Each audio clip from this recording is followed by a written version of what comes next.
allocation. This number includes the disaster funding we provide to the Small Business Administration. In drafting the fiscal year 2026 bill, I focused on three priorities: ensuring fiscal responsibility, leveraging new technology, and strengthening national security. These are priorities on which members on both sides of the aisle should agree and support. I take a moment to briefly describe the bill title by title. Title I funds the Department of the Treasury at $11.3 billion. This is 20.4% lower than the fiscal year 2025 enacted levels and 5.8% less than the bill we reported out of the full committee last year. Within the Department of Treasury, the bill funds the Committee on Foreign Investment in the United States at $21 million, the Office of Terrorism and Financial Intelligence at $230.5 million, the Community Development Financial Institutions Fund at $276.6 million. Title II funds the Executive Office of the President, or the EOP. Funding for the EOP is cut by 3.4% from the fiscal year 2025 enacted levels to $830 million. Within the EOP, the bill funds the Office of Management and Budget at $129 million. OMB, as a reminder, received $100 million in the reconciliation bill.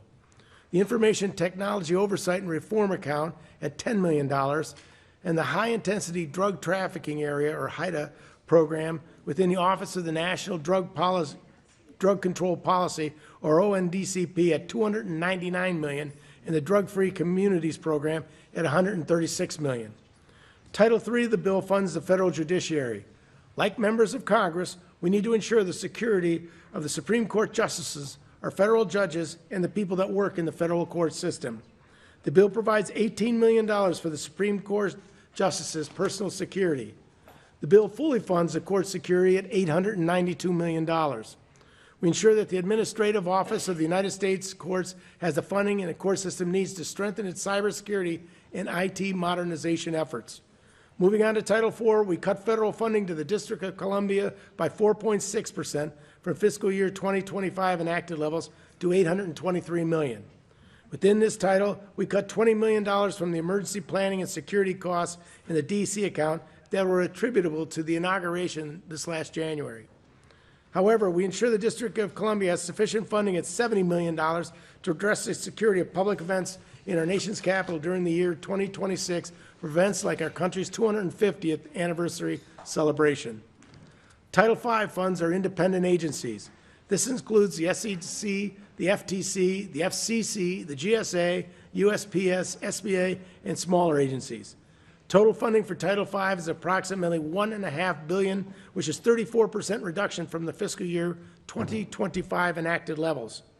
Finally, the bill continues the important policies that apply across the federal government and the District of Columbia in Title VI, VII, and VIII. Most of these provisions are legacy riders, which have been around for years, if not decades. These provisions reaffirm important pro-life protections, defund the disastrous climate rule, stop the Biden-era divisive social policies, prohibit mask and vaccine mandates, protect traditional marriage, codify the REINS Act and other critical executive orders issued by President Trump, including eliminating waste and saving taxpayer dollars by consolidating procurement, restoring common sense to federal office space management, modernizing payments to and from America's bank account, and protecting America's bank account from waste, fraud, and abuse. As I said in the beginning, I'm proud of the work the subcommittee has accomplished to date, and I would close by encouraging my colleagues on both sides of the aisle to support this important bill, and I yield back. I now recognize Ranking Member Hoyer for his 5 minutes of opening remarks. Thank you very much, Mr. Chairman. Let me start by making an observation when I know I sound like a broken record. We have almost a full committee here, and we have people who have listened to all the testimony and have become more knowledgeable on this bill than other members of the Congress of the United States on either side of the aisle. And the reason for having subcommittees is to accomplish that objective. As you know, I don't consider this a markup because we don't mark it up. We don't take actions that would offer amendments on both sides which feel perfect the chairman's mark. But that is, as how it's operated for some time now. And I really believe that we ought to return to a time when the subcommittees really did work, as opposed to waiting for the full committee. In any event, that's the way it's done. Last week, OMB Director Russell Vogt said, and I quote, "The appropriations process has to be less bipartisan." That's in the context of the brief discussion the chairman, the big chairman, and I had as we closed our last markup. If it's less bipartisan, it will be less successful. That's the bottom line.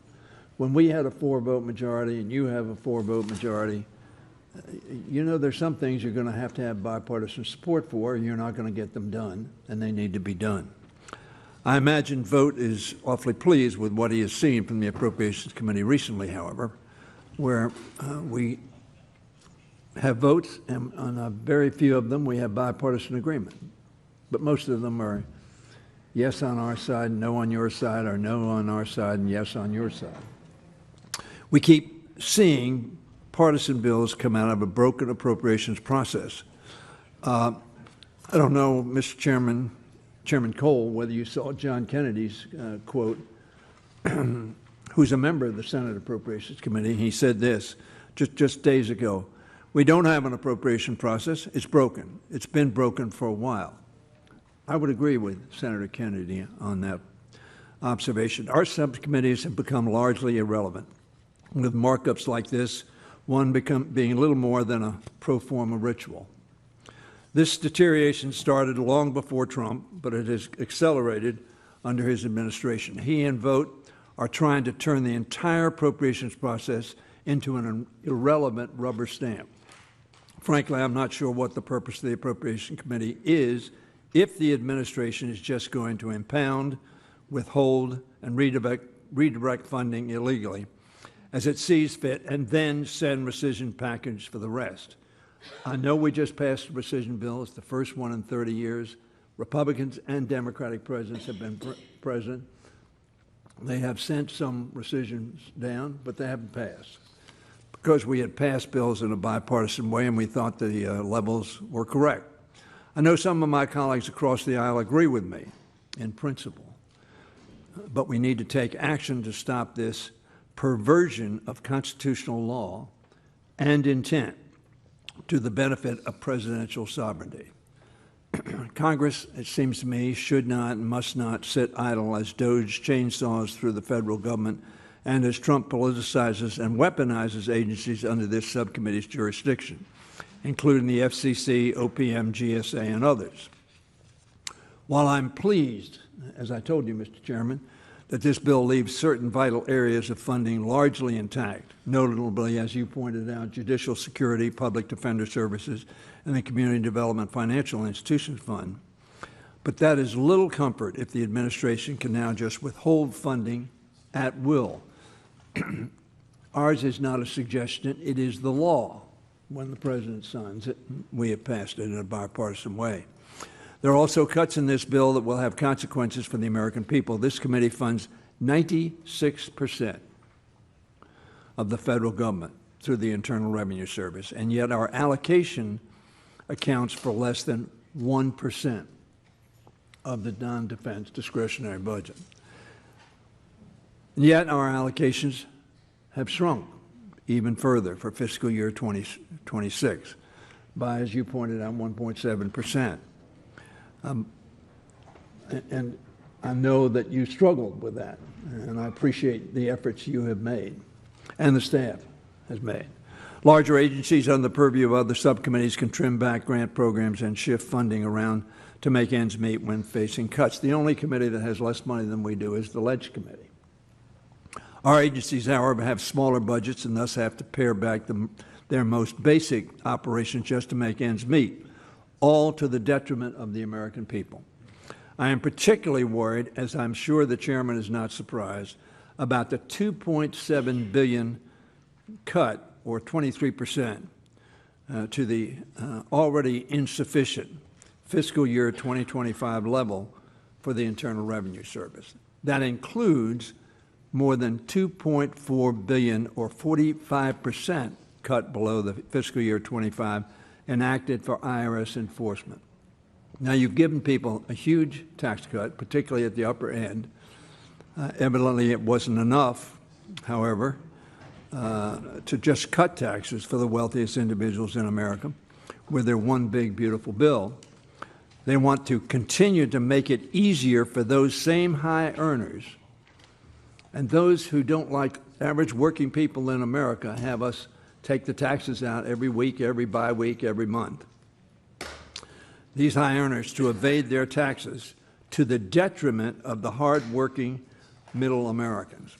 IRS data suggests that every $1 invested in the enforcement yields $7 of revenue return. That's across the board.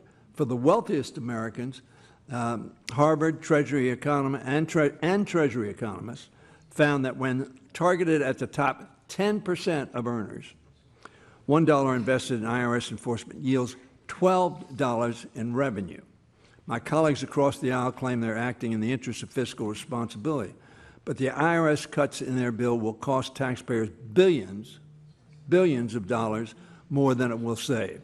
Some estimates of non-payment of owed taxes being owed is over $600 billion.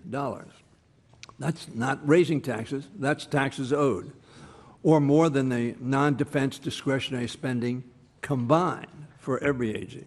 These cuts will also undermine customer service for Americans trying to contact IRS about questions on their taxes. This legislation also, Mr. Chairman, maintains the pay freeze for civilian federal workers, which Russell Vought instituted as part of his campaign to traumatize the people who make the federal government function, and called them villains.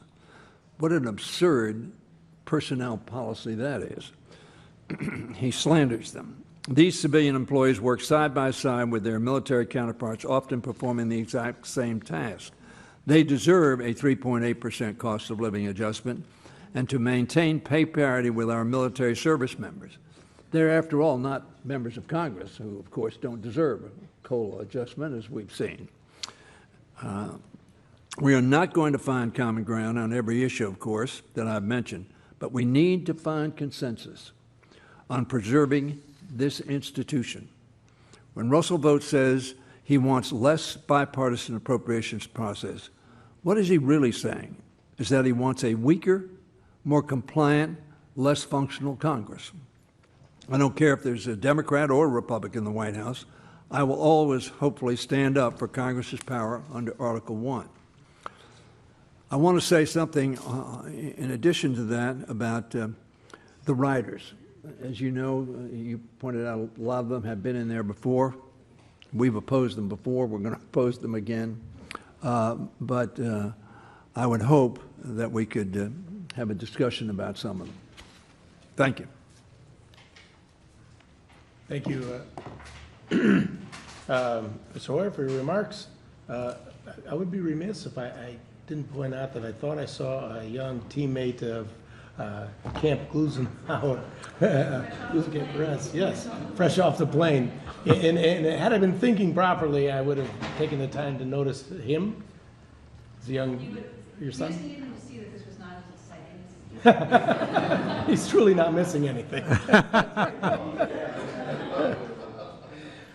With that, I now recognize the distinguished chairman of the committee, Mr. Cole, for his remarks. Thank you, Chairman Joyce, and thank you to Ranking Member Hoyer, Ranking Member of the full committee, Delora, my great friend, and all the members of the subcommittee. Today, we continue our work on the FY 2026 Financial Services and General Government Appropriations Bill. This legislation provides important resources for agencies and offices that impact every American, our economy, and the branches of the United States government. From the Executive Office of the President to the federal judiciary, the impact touches everything from national security to the rule of law. Taxpayers demand legislation that responsibly addresses critical needs while systematically eliminating waste. This measure exemplifies that approach and further demonstrates steady and consistent progress in cutting federal spending. This bill cuts $410 million from the FY 2025 House reported bill without relying on budget gimmicks. It's built on hard choices and clear priorities. I applaud Chairman Joyce for making those decisions. This fiscal responsibility doesn't mean sacrificing essential services or investments in our future. The bill supports President Trump's America First goals by strengthening our national security and leveraging investments in technology to ensure the federal government is working smarter, faster, and more efficiently. Resources are provided to adequately scrutinize foreign investment in the United States from countries like China. The legislation also continues support for programs that prevent and deter terrorists and criminals from using the American financial system. The subcommittee has continued vital funding for programs to strengthen interdiction efforts to stop fentanyl and other narcotics from coming across the border and into our communities. The bill supports cybersecurity and information technology modernization efforts across the federal government. Making these imperative investments in technology will ensure government information is kept safe and secure from cyber criminals and foreign actors, while also generating long-term cost savings for the taxpayers. The measure also codifies several important executive orders to protect taxpayers from waste, fraud, and abuse and prevent improper payments. All in all, it supports hardworking Americans and small businesses by protecting consumer freedom, upholding our financial and judicial system, and driving economic growth. I want to thank Chairman Joyce, Ranking Member Hoyer, and the members of this subcommittee for their hard work over the last several months in crafting this legislation. I look forward to consideration of this bill today. And with that, Mr. Chairman, I yield back. Thank you, Chairman Cole. I now recognize the distinguished ranking member of the committee, the full committee, Ms. DeLauro, for her remarks. Thank you so much, Mr. Chairman. A pleasure to be with you, Chairman Joyce, Chairman Cole, both good friends and good friends with Ranking Member Hoyer. I want to also share my appreciation for the subcommittee staff work on both sides of the aisle. In particular, I want to say a thank you to Matt Smith and to Philip Tizani. Let me just say to my colleague, Mr. Hoyer, I want to express my deep condolences to the family of Terrence Taylor. He worked incredibly hard for the people of Maryland and as your district director. And we know how, I always say, it's the staff that keeps our names on the door. It's really true. And so our prayers are with you and your staff, as well as as you mourn the loss of Terrence. And please convey our sentiments to his family. So thank you. I oppose the bill before us, which ignores the growing cost of living crisis and instead provides cover for billionaires and the biggest corporations to continue hoarding and stealing wealth while gutting protections that make the economy work for the middle class and for the working class. Americans are struggling with rising costs of everyday necessities, and they are struggling every day. They live paycheck to paycheck. But the President and House Republicans are not laser focused on the cost of living crisis. They are making it worse. Since taking office, President Trump's administration has stolen resources that Democrats and Republicans appropriated for programs and services across the federal government, including many funded by this subcommittee that help make the economy work and keep the playing field level for everyday Americans, and that keep products safe for our children. Office of Management and Budget Director Russ Vought has orchestrated a lawless upheaval of the entire federal government based on his diluted and debunked views of government and of the law. Russ Vought is an unelected bureaucrat, much like those he professes to detest. He has decided that it's his views, his priorities are superior to the priorities, directives, and lawful decisions of the Democratic and Republican representatives in the United States Congress.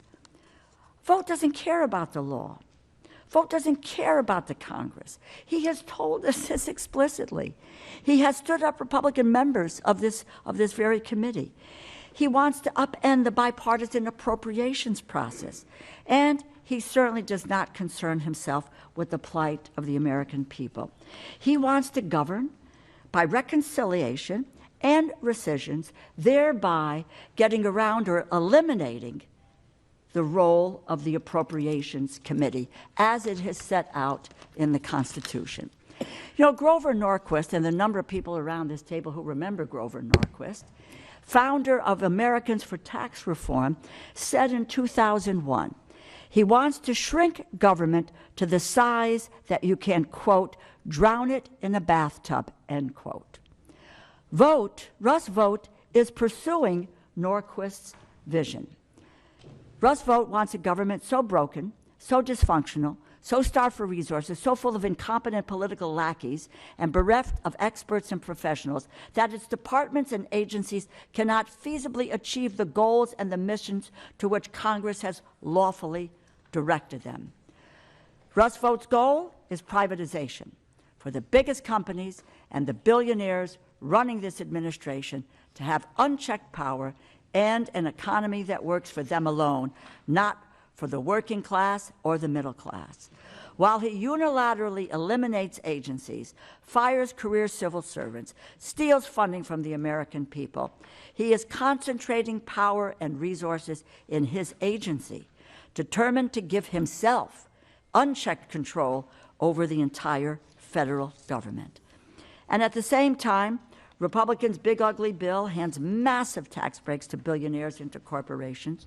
It also provides Russ Vought's Office of Management and Budget with an unprecedented, unwarranted, and unjustified $100 million windfall, while he shuttles and dismantles agencies that are delivering services the American people rely on. Our job is to just say no to his budget request. And unfortunately, the bill House Republicans have put before us goes even further to ensure that the economy works for no one but the wealthiest billionaires and the largest corporations. This bill says to billionaires and price gouging corporations, your taxes, we are looking the other way. Your consumer products, we take your word that they are safe. Your scams and junk fees, those are none of our business. Market manipulation and insider trading, go right ahead. What does this bill say to middle class or working families? You know what they say? You are on your own. On the heels of a massive $4.5 trillion giveaway to billionaires and corporations in the big ugly bill, this bill guts the Internal Revenue Service.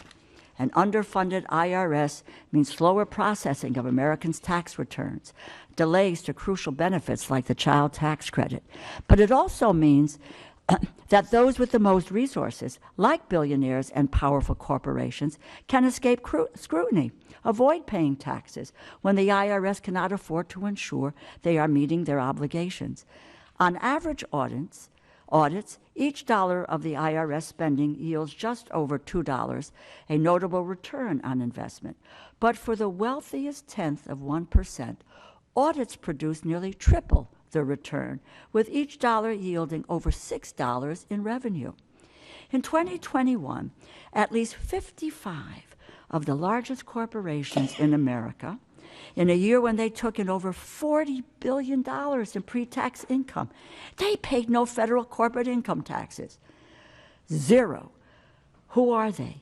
Nike, Hewlett-Packard, Dish Network. They paid zero federal income taxes, profiting on the backs of honest American families. You know, the U.S. Department of Treasury, with the resources that they had, they recovered $1.3 billion from high-income, high-wealth individuals. This is in 2024. That was under the Inflation Reduction Act. 39 profitable companies paid no federal income tax in the first 3 years of the Trump tax law as it was in effect. Elon Musk and Tesla, which at one point was valued at $1 trillion, avoided paying federal income tax for 3 years, after Republicans already gave billionaires like Elon Musk more tax breaks. Now they are kneecapping the IRS thwarting fair enforcement of the tax code. This bill cuts funding for the Federal Trade Commission and the Securities and Exchange Commission, meaning scam peddling, price gouging, and market manipulating corporations get a green light. Families trying to afford groceries and save for their retirement only get empty promises. These cuts are not just numbers on a page. They have severe consequences for all of the American people. In April, the Consumer Product Safety Commission recalled several products that pose a danger to toddlers in Connecticut and across the country. Children's ride-on Tonka dump trucks were recalled due to burn risks. Wooden-shaped sorter car toys sold on Amazon were recalled due to a choking hazard. No one in my district told me they voted for more dangerous toys for their children. If I might, Mr. Chairman, just finish. I have just a short to go. Thank you. A 40? 840.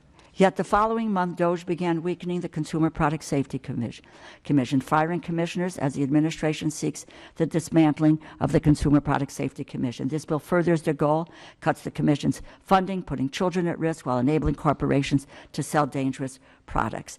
And while the Republicans claim they are concerned with election security, they are taking steps to make elections easier to steal. At President Trump's request, they cut funding for the Election Assistance Commission by 40%, gutting the independent bipartisan commission that helps keep elections fair and secure. Weaker consumer protections, weaker election security. Do they really believe the American people asked for any of this? I'd just like to make one point, and I want to thank the people who've come from Free D.C. This bill includes numerous D.C. riders. Those impact D.C.'s ability to manage their city. Those riders deal with anti-choice, criminal justice, and even traffic enforcement. Americans can't keep up with the ever-increasing cost of living, but instead of working with Democrats to make investments that can help lower costs, keep Americans safe, make our economy stronger, Republicans have put forward yet another bill that favors billionaires and corporations, yet another bill that does not fight waste, fraud, and abuse, but embraces it. Cannot support this bill. I yield back, and I thank the chairman. Thank you very much. Do any other members wish to make opening remarks?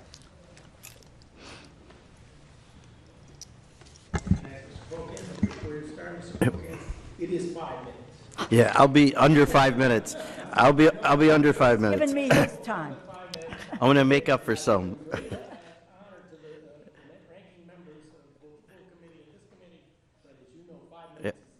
Gotcha. No, and thank you, Mr. Chairman. I've been pretty quiet throughout the entire appropriations process this time because I have to disagree with one thing my friend Mr. Hoyer said. This is not a broken appropriations process. This is a demolished appropriations process. We have fully outsourced ourselves to the authors. Thank you. We have outsourced this to the authors of Project 2025, Russ Vogt, and others. And honestly, it's hard to look at this process and play fantasy Congress. I'm not a big fantasy football player, but this is essentially what we're doing. We're going through all the motions, and at the end of the day, none of this is ever going to be real. And I think it's disrespectful to us as members of Congress to not appreciate Article 1 of the Constitution that gives us the power of the purse. So instead, we've got something that essentially comes to us from Project 2025, something that is so ridiculous that it cuts the IRS enforcement by 44% at a time that we've got a huge debt because of a bill we just passed. It's going to cut the FTC, which protects consumers and tries to lower costs. We're going to cut Small Business Administration by 9%. As small business owners, I'm glad. We just sold our business a couple months ago after 37 years. I'm glad we didn't have to go through the SBA process. I'd still be waiting for loan approval with the staff reductions that have gone on, but that's disrespectful to other small business owners. I'm looking at the money, the election security grants asked for $400 million, $15 million are given. This isn't even close to a real process. So I've been really quiet because, again, I don't play fantasy football. It's hard to play fantasy Congress. It's hard to see the process so disrespected as we are doing right now with this. And on top of it, just to give the cherry on this Sunday, we actually increased funding for DOGE to continue to do things that take away our allocations that we put out for Congress, and then as we let rescissions happen. I don't know about you, but we go through a lot of work to get elected and to come back and forth and to leave our families. I didn't do it to do this. If I want to play fantasy football, I'll get in a league and do it, but fantasy Congress is another thing. So I'm not going to take all the time because there's really nothing to say. This is all not going to be real. I just feel like it is disrespectful to all of us to make this such an incredible waste of our time to go through a process that has zero chance of reality, may not even get to the floor. But I'm here. I was on time, like I always try to be, and I'll yield back my 2 minutes and 23 seconds. Appreciate your being here and on time. It's very thoughtful of you. Anyone else should be heard? Of course you do. Of course I do. That's why we went to law school, right? Paid by the word. I did want to take a moment and recognize that we lost former Congressman William Clay, and sort of a childhood hero of mine. When I was coming up. He served 32 years in Congress, one of the founders of the Congressional Black Caucus. I happened to work for John Conyers. I didn't know him very well, but I did have a chance to meet him. And, Terrific he guy. was an outstanding man. And I was there at Terrence Taylor's funeral today. Congressman Hoyer spoke and was outstanding as always. Equally brief, but outstanding as always. I did want to say this, and I take Congressman Pokin's comments to heart. To my colleagues on the other side, I would say this. We have different philosophies about things that we want to get done. And I know there's been a big focus on waste, fraud, and abuse. But I need to join with Congressman Hoyer's points about the IRS. I mean, cutting $2.4 billion from the IRS enforcement provision or section is the exact opposite of what you want to do if you want to cut waste, fraud, and abuse. Congressman Hoyer hosted a shadow hearing. This is one, I guess it's the closest I've come to a substantive hearing during my time here, and he had 4 former commissioners of the Internal Revenue Service come up and testify. One was Mr. Koskinen, who said that he looked at the enforcement cuts that had been proposed, and he said, this is tax cuts for tax cheats. And another one of the commissioners, Fred Goldberg, who served under Bush 41, looked at it as well, and he said, there's at least $250 billion in open cases in the IRS right now. And so if you wanted to actually do better than what DOGE has done from the standpoint of finding cuts and savings, if you actually went through the enforcement process just on open cases in the IRS, you'd beat what they have accomplished, or at least alleged that they've accomplished so far. I think that the overall point, and Stenny touched on this a bit, but it's $2.4 billion that we're going to lose over 10 years based on the noncompliance aspect that comes from cutting the enforcement section. And I know that, we've got disagreements. Some of us, we were having disagreements the other day about what the overall cuts for Medicaid would be and the like, but I think this is one of those that's pretty much undisputed. If you have fewer people in enforcement, you're going to have fewer people complying because they know they're going to be able to get away with it. And you're going to be less likely to go after people who are very well-to-do and have very complicated tax returns.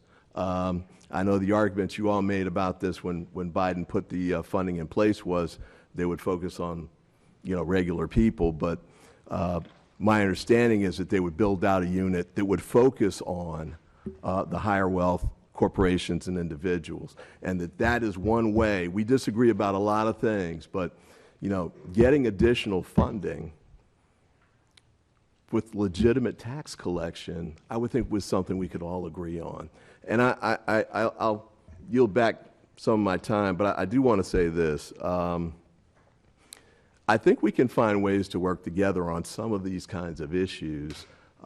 This process is a little different than what I'd been used to, even at the Judiciary Committee, if you can believe that. But I think if we actually try and find ways to work together on some of these provisions, And, you know, whether they actually find the light of day and become law, I don't know. But, you know, we can try at least at the initiation of this, at the beginning of this process, find a way to come together with bipartisan legislation. I know there's some in this, and I do appreciate the chairman's efforts on that front, but I hope that this is one that we can reconsider, because there's money there to do the things that we want to do.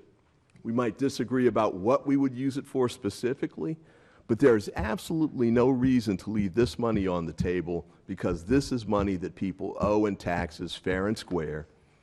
Let's just put the resources there so we can go collect it.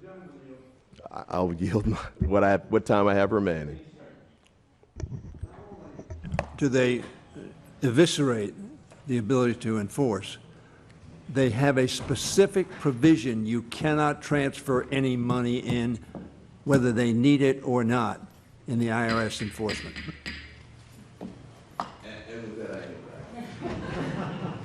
6 seconds over. That's no yield, my friend. Anyone else wish to be heard? Here, Mr. Bishop. Mr. Bishop, excuse me, I'm sorry, I didn't see your hand up, my friend.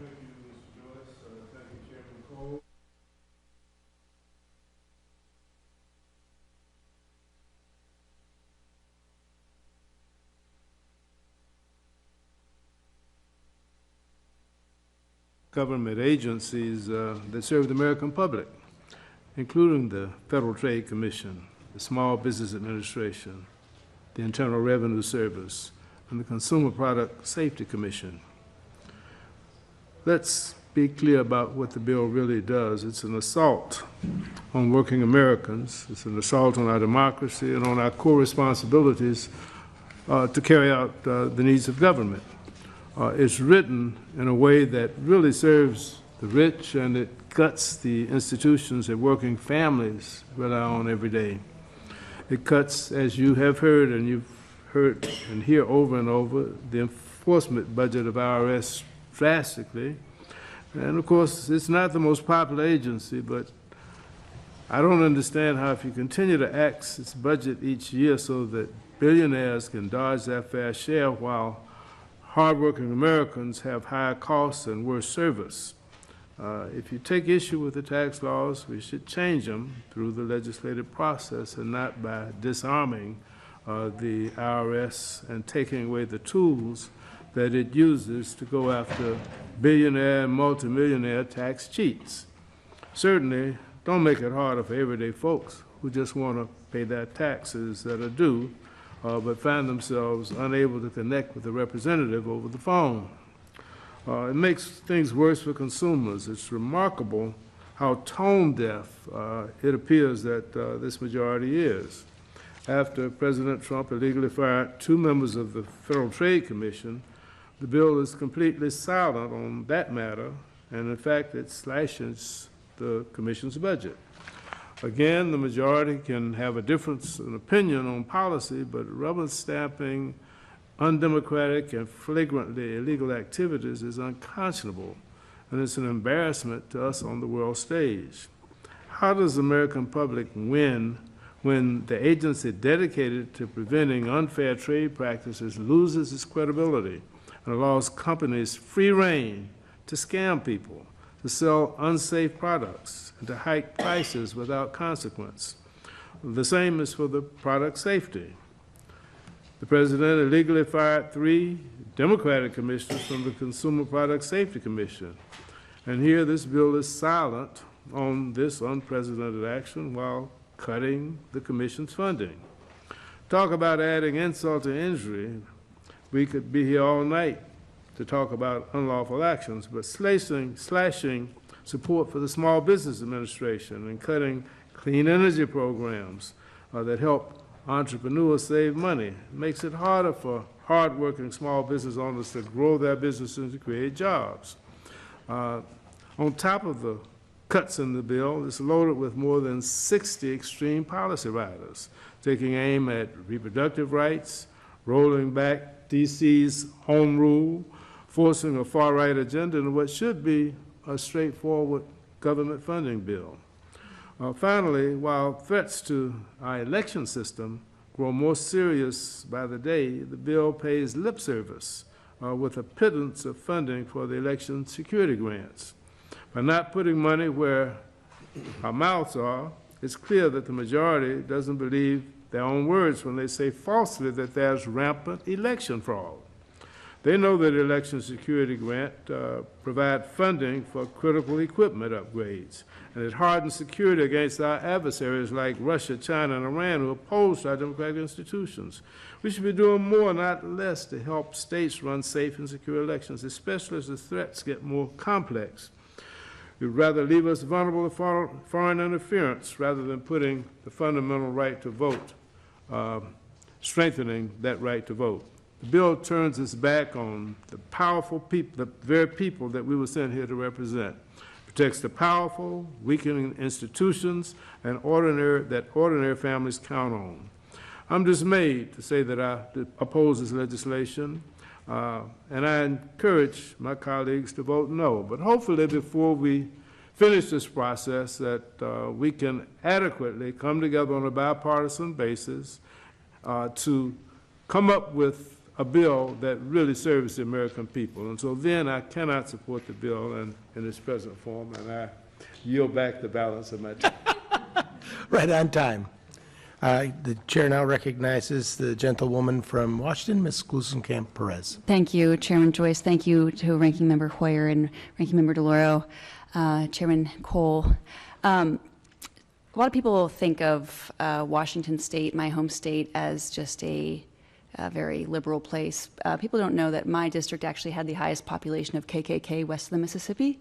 We also had the highest population of Wobblies, the IWW, in the entire country. This is a community with really deep, differing views of what our country should look like, and a very strong muscle memory of what it takes to hold a community together, of what it takes to be in community in a deliberative democracy. We have a very strong election system. We have paper ballots. They are the gold standard in election security. And at the risk of making this about my district, I will tell you as a warning to all of us, last general election, my ballot boxes were firebombed. They have never caught the person who did it. If you think this can't happen all across the country, we are setting ourselves up for a very dangerous situation. The right for Americans to have their voice heard, their voice counted, to have a say in how our country is governed is increasingly endangered in a very manifest. My auto repair shop has better security than our ballot boxes. You know, they've never caught the person who did this. We relied on a local bank's picture of their vehicle, still have never caught this person. This is a very real threat to our country and our election system, and to not reflect that in these fundings. I could go. There are several things that I think are a good step in here. Focus on manufacturing in this country, you know. But I, again, as a small business owner, we worked our tail off to pay our taxes, and it's as my colleague said, tax breaks for tax cheats is something I can't get. This is the wrong path to go down. And we can disagree vehemently about what those codes should look like, but the ability to enforce them is it is a real slap in the face to people who try to act honorably and lawfully and pay their tax bills. And I worry about what path this is setting us on. And with that, I will yield back the remainder of my time. Thank you. Thank you. Anyone else wish to be heard? There are no, yes, Mr. Amadei. I'm sorry to break my string of quick subcommittee markups, but I will use the time that was by my colleagues on the other side that wasn't used, so it'll all be trued up at the end. And actually, I'm paying for yours first, Madam Chair, or Madam Ranking Member. I'm not going to say much. I'm just going to say this. Everybody in this room is really good at talking points. Some are phenomenal, and I mean that as a compliment. Phenomenal at talking points. But as I sit here and listen, and it's like, okay, I got a talking point for what somebody else says, and it says the other thing. If we don't, when we talk about working together and bipartisan, if we don't get beyond the talking points, Mr. Ivy brought up a great point. Hey, there's X amount in outstanding audits in the IRS. You want to talk about those? Like, well, that interests me. But I guess we got to say, well, if you want to fund that, then to get below the talking points and you know, the lowest learner days and all that other stuff which is there, whether you like it or not, billionaires, lowest learner, nonprofits that are conservative, it's like, okay, so let's go down a couple layers and say, if you want to go after those, God forbid, somebody get the IRS in here and say, hey, if we're going to give you more money to go after that outstanding stuff, how are you going to use it? What's your time frame? What are you going to do? That's not a heavy lift. But as long as we stick with our, and we got them, I mean, listen, you got some of the greatest, I mean, Steny Hoyer, he can't, you know, he's tongue-tied all the time. Rosa DeLauro is as well. I mean, David Joyce and the prior committee chairman, those guys were just mad dog, whatever, and Lord knows the chairman of the whole committee right now is not a smooth talker either. As long as we stay on that basis, we're going to continue telling you guys when we're in the minority how bad you are, and you're going to continue telling us how bad we are, and nothing will get done.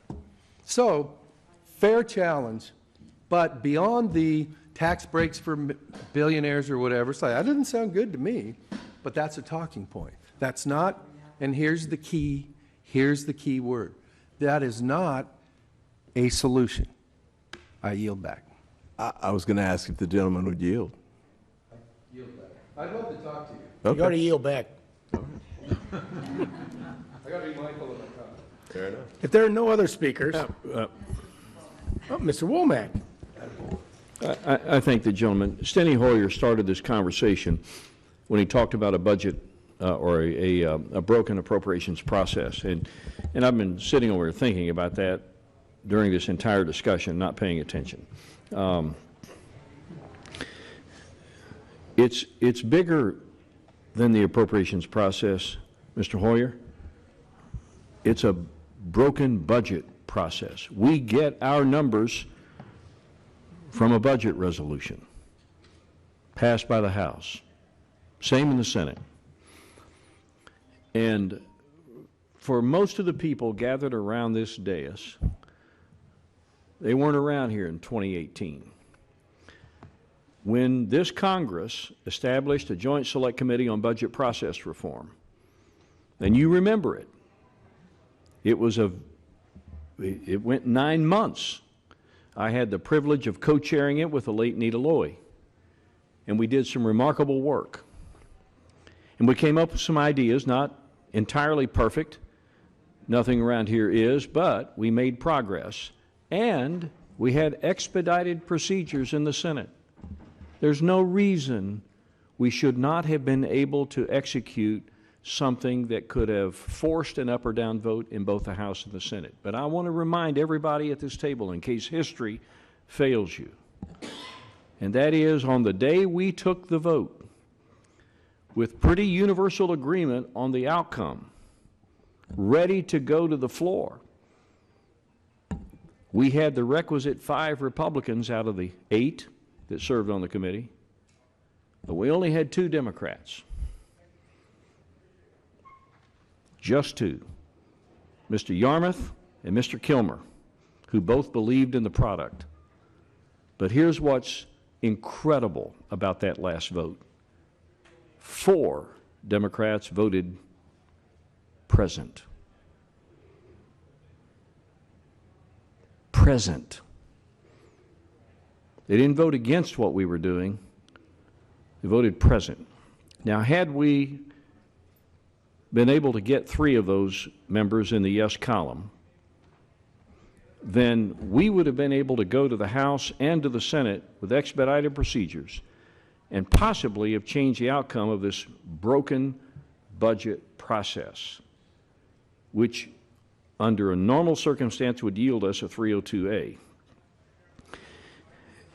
And so, much like everybody else has pointed out here today, we can't get out of our own way. We're the problem. And so I wish there was some energy and some motivation on the part of the present-day Congress. I know that was 7 years ago, but if there was some some motivation on the part of Congress to recognize something that is broken, and that a legitimate fix would be go to right back to that document and to say, these are the things we can do. And it started with a biennial budget. It included annual appropriations, had a debt to GDP ratio as a metric to try to control some spending issues. If we could just find our way back down that path, I think we could go a long way toward restoring the credibility of not just the Budget Committee, but certainly the Appropriations Committee. The And I gentleman know I've yield? got a minute left. I think the gentlelady wants me to yield, and I'll be happy to yield. Thank you very much. And, you know, my hallmate, et cetera, and we've worked together on many things. In the history, I'm not going to disagree with you on the difficulties with the budget process altogether. I just want to take this from the point of view of the Appropriations Committee.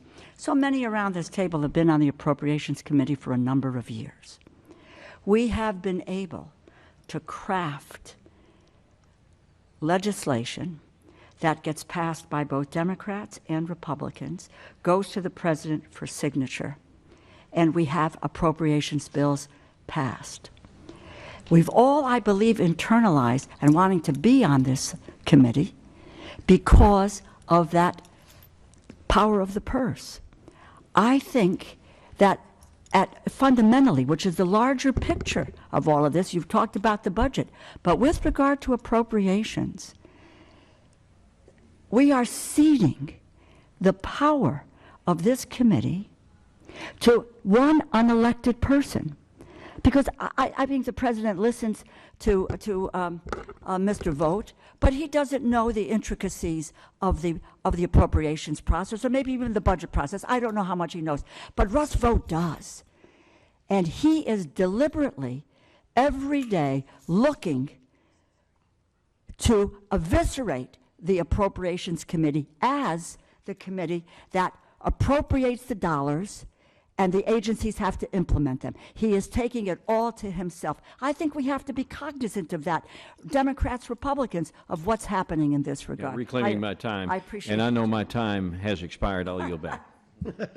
Thank you, gentlemen. Thank you very much. As we're getting up to the bewitching hour of voting, so if there are no other speakers or amendments, I now recognize Mr. Alford for the purpose of making a motion. Mr. Chair, I move the bill be favorably reported to the full committee. Question is on the motion. Those in favor say aye. Aye. Those opposed say no. No. The ayes have it. The motion is agreed to. Roll call. Recorded vote has been requested, and all those in favor of a recorded vote, raise your hand. Sufficient number have raised their hands in support. A recorded vote is ordered. The clerk will call the roll. Mr. Alford. Aye. Mr. Alford votes aye. Mr. Amadei. Yes. Mr. Amadei votes yes. Mr. Bishop. No. Mr. Bishop votes no. Mr. Cloud. Aye. Mr. Cloud votes aye. Mr. Edwards. Aye. Mr. Edwards votes aye. Mrs. Hinson. Aye. Mrs. Hinson votes aye. Mr. Hoyer. No. Mr. Hoyer votes no. Mr. Ivy. No. Mr. Ivy votes no. Mr. Joyce. Aye. Mr. Joyce votes aye. Mr. LaLota. Aye. Mr. LaLota votes aye. Ms. Glusenkamp Perez. Ms. Glusenkamp Perez votes no. Mr. Pocan.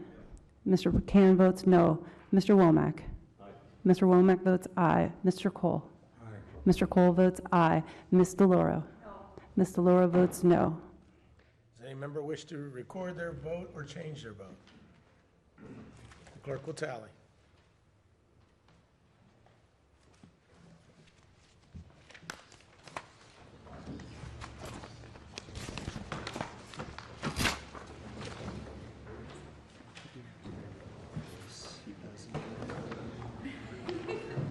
On this vote, the ayes are 9, the noes are 6. The bill is favorably reported to full committee. I ask unanimous consent that the staff be permitted to make technical and conforming changes to the bill and report. Without objection, so ordered. Copies of the bill and report with the technical and conforming changes will be delivered to all full committee members' offices no later than 3 business days before full committee. Thank you very much, everyone, for being here today and your time and your words, except for you, Ivy. And that concludes today's markup. The committee now stands adjourned.